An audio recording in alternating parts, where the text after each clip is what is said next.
Hello, sir. Good afternoon. Thank you so much. Hello everyone. So today we'll be talking about a very important topic that is कि जो lifestyle है हम लोगों की lifestyle हमारे जो वेट है चाहे हमारी ओबेसिटी हो या फिर हमारा बहुत ज्यादा वेट लॉस हो या जो स्ट्रेस है वो हमारी लाइफ में और हमारी इनफर्टिलिटी पे कैसे इफेक्ट करता है। तो आजकल हम सबकी लाइफस्टाइल इस तरीके से हो गई है कि पूरा प्रोसेस्ड फूड हम लोग खा रहे हैं, उसका इंटेक कर रहे हैं। हम हमारी डाइट में एक्सेसिव शुगर, एक्सेसिव कैफीन, हम हमारी रिक्रिएशनल हैबिट्स में alcohol, cigarette, smoking and any other drugs, ये सारी चीजें कंज्यूम कर रहे हैं। तो इन सारी चीजों का इफेक्ट, हमारी लाइफस्टाइल का जो इफेक्ट है, वो इन सारी bad food habits as well as bad recreational habit से हमारी फर्टिलिटी पे इस वे में पड़ता है कि फीमेल्स के अंदर जो हमारा ओवेरियन रिजर्व है, जो कि यूजुअली माना जाता है कि 35 की एज के बाद में वो धीरे धीरे डिक्रीज होता चला जाता है। और जब वो कंप्लीट डिक्रीज हो जाता है तो अराउंड 45 के अराउंड हमें मिनोपॉज हो जाता है, वो अब शिफ्ट होता जा रहा है और भी छोटी एज में, जिसकी वजह से प्रीमेच्योर ओवेरियन इनसफिशिएंसी और प्रीमेच्योर ओवेरियन फेलियर जैसे केसेस की जो नंबर है वो हमारे दिन बर दिन बढ़ते जा रहे हैं। कि तो अगर हम लोगों का वेट ओबेसिटी की तरफ है तो वो भी हमारी फीमेल्स के अंदर इंसुलिन रेजिस्टेंस और पीसीओएस की कंडीशंस को क्रिएट करते हैं, जो हमारी फर्टिलिटी को पूरा इफेक्ट डालते हैं। साथ में अगर मेल पार्टनर्स की हम बात करें तो यही सारी हैबिट्स की वजह से उनका स्पर्मेटोजेनेसिस यानी कि जो स्पर्म का प्रोडक्शन है वो भी डिक्रीज हो रहा है। साथ में उनकी मोटिलिटी एंड क्वालिटी पे भी काफी ज्यादा इफेक्ट डाला जा रहा है। एंड ओबेसिटी के अंदर मेल्स के अंदर टेस्टोस्टेरोन का जो क्वांटिटी है वो डिक्रीज हो जाती है और ईस्ट्रोजन इंक्रीज हो जाता है, जिसकी वजह से भी हमारे जो स्पर्म के पैरामीटर्स हैं वो सारे डिस्टर्ब्ड हैं। और जब हम स्ट्रेस की बात करते हैं तो हम लोगों की लाइफस्टाइल इस वे में चेंज हो रही है बिकॉज ऑफ दिस वेस्टर्नाइजेशन, कि स्ट्रेस इतना ज्यादा इनहेरेंट होता चले जा रहा है हमारी लाइफस्टाइल में, जिसकी वजह से हमारा एड्रिनल एक्सिस इतना ज्यादा एक्टिवेटेड है कि हमारा कॉर्टिसोल हार्मोन इंक्रीज हो रहा है। तो हमारा कॉर्टिसोल हार्मोन इंक्रीज होने की वजह से हमारा पूरा जो हार्मोन है वो उसका पूरा डिसरप्शन हो रहा है। और उसकी वजह से जो हमारा टाइमली ओव्यूलेशन होना चाहिए वो भी नहीं हो रहा है, और मेल्स के अंदर साथ में हम लोगों के स्पर्म के पैरामीटर्स भी डिक्रीज हो रहे हैं। तो हम लोगों को टाइम रहते हुए अपनी लाइफस्टाइल को शुरू से ही बेटर करना है। बेटर करने के लिए हम लोग क्या कर सकते हैं, हम लोग अच्छी नींद लें, जिसके लिए हम 7 से 8 घंटे की डेली नींद लें। हम लोग एक्सरसाइज करें। एक्सरसाइज हम मॉडरेशन में करें, इतनी नहीं करनी है कि हमारा एक्सेसिव वेट लॉस हो जाए, जिससे हमारी पिट्यूटरी एक्सिस फिर डिस्टर्ब होके हमारा हार्मोनल इम्बैलेंस हो जाए। बट एटलीस्ट 30 to 45 मिनट्स की मॉडरेट एक्सरसाइजेस हम वीक में 5 डेज करें। उसके अलावा जो भी हमारे ट्रांस फूड, पैकेज फूड्स, जो भी फ्राइड थिंग्स हैं, उन सबको हम अवॉइड करें। हम fresh fruits, vegetables, good grains जैसे कि रागी, जवार, बाजरा, इन सब पे स्विच करें। उसके अलावा एंटीऑक्सीडेंट वाली चीजें जैसे बेरीज हो गई, हमारे टोमेटोज हो गए, इन सब के कंजम्पशन को इंक्रीज करें। उसके अलावा अगर हम लोगों का वेट मोर देन 30 किलोग्राम पर मीटर स्क्वायर, जो कि ओबेसिटी की रेंज में आ रहा है, तो उसको हम लोगों को कम करना चाहिए। उसके कम करने के लिए ये जरूरी नहीं है कि आप कंप्लीट जिमिंग ही करें। अपन लोग उनको 2 वे में कम कर सकते हैं। पहला, हम लोग एक्सरसाइज से स्टार्ट कर सकते हैं, योगा, मेडिटेशन वगैरह का हेल्प ले सकते हैं। दूसरा, हम कैलोरी रेस्ट्रिक्शन कर सकते हैं according to our own body. और तीसरी चीज है, जो हमारे फूड्स हैं उनको हमें अच्छी फूड से रिप्लेस करना है। जो हम excessive sugar, excessive caffeine, excessive जो भी डेयरी प्रोडक्ट्स ले रहे हैं उनको हमको कट करना पड़ेगा। और अगर हम लोगों का वेट बहुत ज्यादा कम है, हमारा बीएमआई लेस देन 18 है, तो हम लोगों को हमारे प्रोटीन इंटेक को बढ़ा के, ना कि हमारे कार्ब्स को बढ़ा के, बट हमारे protein intake and good fats को बढ़ा के हमें वेट गेन करना है। तो हमारा वेट गेन और वेट लॉस में अगर 5 to 10% भी फर्क आता है तो उससे हमारा हार्मोनल बैलेंस होके ओव्यूलेशन अपने आप स्टार्ट हो जाता है। और जहां तक कि स्ट्रेस की बात है, बिकॉज हमारी स्ट्रेसफुल लाइफ हो गई है, तो उसके लिए हम लोग एक तो ये, हम अपने आप को थोड़ा काम करें। काम करने के लिए हम लोग योगा कर सकते हैं, मेडिटेशन की तरफ जा सकते हैं। अपने जो वर्क स्ट्रेस है उसको वर्क में ही, वर्क प्लेस में ही मैनेज करें, उसको हम घर तक ना लाएं। बीच में हम छोटे ब्रेक्स ले सकते हैं अपनी वर्क लाइफ से, ताकि हम लोग थोड़ा रिक्रिएशनल एक्टिविटीज में जा सके, अपने आप को थोड़ा काम एंड रिलैक्स कर सके। और अगर आपको वो इमोशनली बहुत ज्यादा इम्पैक्ट कर रहा है तो हम काउंसलर की भी हेल्प ले सकते हैं इन सब चीजों में। तो बेसिक ये है कि अगर हम लोग हमारी लाइफस्टाइल को इम्प्रूव करें, हम लोग अल्कोहल, स्मोकिंग, जो भी रिक्रिएशनल ड्रग्स हैं जो हमारी सारी फर्टिलिटी मतलब हमारे एग्स को, हमारे स्पर्म्स को नेगेटिवली इम्पैक्ट कर रहा है, हम लोग उनको ऑल टुगेदर स्टॉप करें, हम एक हेल्दी बैलेंस डाइट लें, हम अच्छी नींद लें, और हम हमारी लाइफ में स्ट्रेस को एकदम बेयर मिनिमम तक ले आए, तो हमारी रिप्रोडक्टिव हेल्थ भी उतनी ही बेटर होगी और हमारे चांसेस ऑफ कंसेप्शन नेचुरली भी बहुत बेटर हो सकते हैं। कोई जरूरी नहीं है कि हमें, अगर ये सारे इंप्रूवमेंट हम लोग कर लेते हैं तो हमारी जो प्रेगनेंसी है वो भी स्मूदर होगी, उसमें हमारे मिसकैरेज की रेट्स कम होंगी, हमारे कॉम्प्लिकेशंस जैसे डायबिटीज, हाइपरटेंशन, ये सारी चीजें भी हम अवॉइड कर सकते हैं। Thank you. Thanks lot doctor. कुछ क्वेश्चंस हैं हमारे इस पॉडकास्ट पे जुड़े हुए लोगों से, तो हम लोग एक एक करके वो सारे क्वेश्चंस लेंगे अभी। हाँ जी सर, बिल्कुल।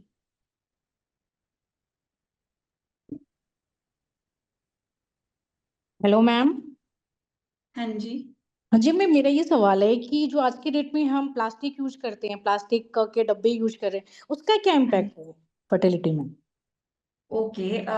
आजकल हम लोग ये चीज देखते हैं कि जो हमारे प्लास्टिक कंटेनर्स हम हमारे किचन में यूज करते हैं हाँ उसके मैम। अंदर बीपीए करके केमिकल रिलीज होता है, साथ अच्छा। में थैलेट्स भी रिलीज होते हैं। ये एक बिसफॉस्फोनॉल ए होता है जो कि प्लास्टिक के प्रोडक्शन में यूज होता है। तो अगर इसका हम लोग ओवर लॉन्ग टाइम कंटिन्यूअस हम लोग इसका यूज करते चले जाएंगे तो हमारे जो हार्मोनल बैलेंस है वो डिसरप्ट हो जाएगा, जिसकी वजह से हमारी साइकिल्स एनओव्यूलेटरी और धीरे धीरे हमारे जो एग्स की क्वालिटी है और हमारे स्पर्म्स की क्वालिटी है उस पर भी इफेक्ट आता है। तो इससे इसके प्रिवेंशन के लिए बेस्ट ये है कि हम लोग जैसे पुराने जमाने में स्टील के बर्तन यूज करते थे, स्टील के डब्बे या कांच के डब्बे यूज करें, या फिर आजकल ऐसे प्लास्टिक्स भी अवेलेबल है जो बीपीए फ्री हैं, जो अच्छे अच्छे ब्रांड्स बनाते हैं उनका हम यूज करें। और उसके अलावा बहुत सारे मतलब जो भी ब्रांड्स हैं उनको हम लोग देखें कि भाई हमारे जो भी कंटेनर है, जो भी यूटेंसिल्स हैं, जो भी प्लास्टिक की चीज हम लोग हमारे खाने में या डेली लाइफ में यूज कर रहे हैं वो इन सारे केमिकल्स से मतलब अलग हो, इन सारे केमिकल्स उसमें ना हो। Good afternoon ma'am. हाँ जी, गुड आफ्टरनून। आप कोई योगा सजेस्ट कर सकते हैं लाइक फॉर हेल्दी लाइफस्टाइल और फॉर हेल्दी फर्टिलिटी के लिए, मतलब ऐसा कुछ यस। जिससे हम फर्टिलिटी इंप्रूव करें, लाइक किसी को भी एडवाइस कर सके for infertility patient, any of them, for male और female both. Yes, because yoga is like a very good therapy both for your mental and physical health. तो हम लोगों के मेल और फीमेल दोनों के, इवन आप वेट लॉस की जर्नी में भी बात करें तो yoga will be very helpful, जो ओबीज पेशेंट्स होते हैं स्पेशली। तो हमारे योगा का बेनिफिट क्या होता है कि हमारे पेल्विक ऑर्गन, उनके जो आसन्स होते हैं उनकी वजह से हमारे जो पेल्विक ऑर्गन्स है वहां की ब्लड सप्लाई इंक्रीज होती है। ब्लड सप्लाई इंक्रीज होने की वजह से जो भी टॉक्सिन्स हैं, जो भी खराब केमिकल्स हमारी बॉडी रिलीज करे because of what we are eating, वो सारी चीजों का एक तो प्यूरिफिकेशन होता है, साथ में ब्लड सप्लाई इंप्रूव होने से आपका जो हार्मोनल साइकिल है वो भी एकदम बैलेंस मेंटेन करता है। और तीसरा चीज, ओबेसिटी वाले जो पेशेंट्स हैं जिनको इंसुलिन रेजिस्टेंस है उन लोगों के अंदर भी बहुत ज्यादा बेनिफिट है कि उनका एक तो फैट हम लोग डिक्रीज हो जाता है अगर वो कंटिन्यूस योगा प्रैक्टिस करें, और दूसरा अगर फैट डिक्रीज होगा तो इंसुलिन रेजिस्टेंस इंप्रूव होगा, तो साथ में उनका ओव्यूलेशन भी होना अपने आप स्टार्ट हो जाता है। Hello ma'am, good afternoon. Good afternoon. Ma'am, क्या sleep cycle and stress factor pregnancy conceive करने के लिए कुछ इफेक्ट कर सकता है? बिल्कुल बिल्कुल कर सकता है, क्योंकि अगर हम लोग आइडियली हम लोगों को 7 to 8 आवर्स की नाइट स्लीप लेनी होती है। नाइट स्लीप का र- मतलब 12-1 बजे सो रहे हैं और फिर 7 घंटे की नींद ले रहे हैं, होता है जिसका एक्टिवेशन जैसे जैसे डार्क बढ़ता है, दिन जैसे जैसे शाम होती जाती है और रात होती जाती है तो हमारा मेलेटोनिन सिक्रीशन इंक्रीज हो जाता है।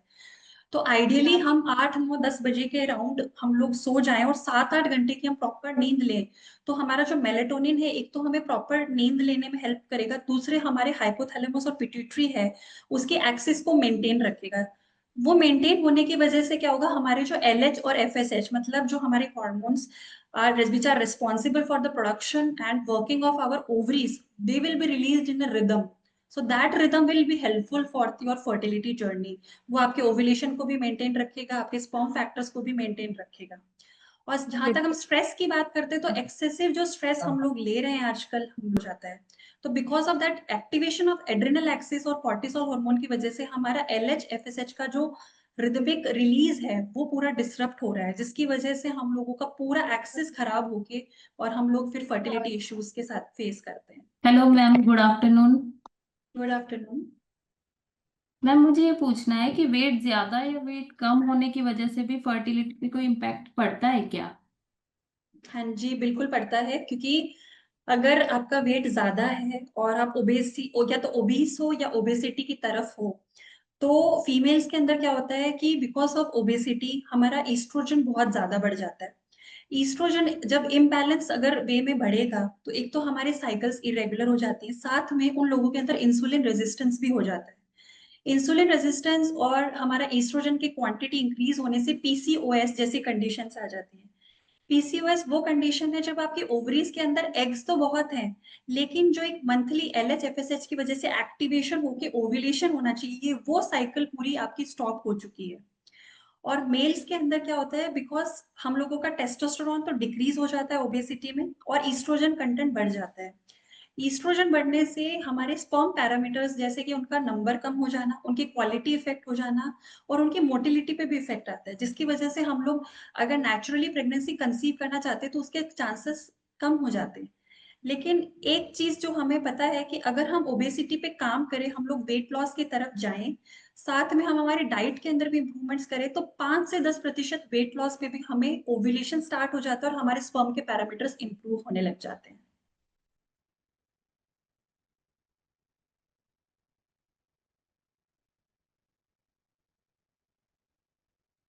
Hello ma'am. हाँ जी। हाँ जी मैम, मेरी भाभी हैं, वो वर्किंग है, तो मैम इससे भी क्या इफेक्ट पड़ता है क्या? वो डाइट, क्योंकि वर्किंग होने के कारण वो डाइट प्रॉपर नहीं ले पाती हैं, तो क्या ये इफेक्ट होता है क्या फर्टिलिटी पे? बिल्कुल, हमारा जो खाना है वो डायरेक्टली हमारी फर्टिलिटी नहीं, हमारी ओवरऑल बॉडी पे भी इफेक्ट डालता है।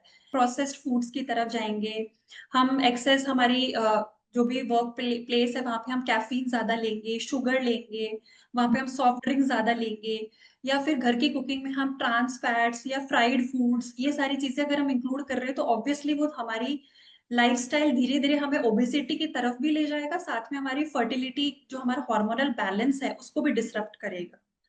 थोड़ा वर्किंग है लेकिन स्टिल हम लोग इतना तो ट्राई कर सकते हैं कि भाई हम बाहर का खाना, फ्राइड फूड्स अवॉइड करें, हम लोग एक्सेसिव शुगर, कैफीन, ये सारी चीजें अवॉइड करें, हम हमारे खाने में प्रोटीन इंटेक बढ़ाएं, हमारे खाने में होल ग्रेन्स जैसे रागी जवार हम बढ़ा सकते हैं, और उसके साथ में हम लोग जो डाइट में आप फिश इंक्लूड कर सकते हैं जिसके अंदर बहुत अच्छे ओमेगा 3 फैटी एसिड्स होते हैं।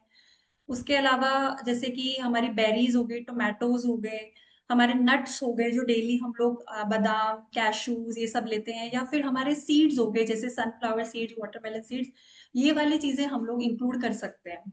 तो ओवर अ टाइम वो हमारी ओवरऑल हेल्थ को भी मेंटेन रखेगा और हमारी फर्टिलिटी हेल्थ को भी मेंटेन रखेगा। Hello ma'am, hello.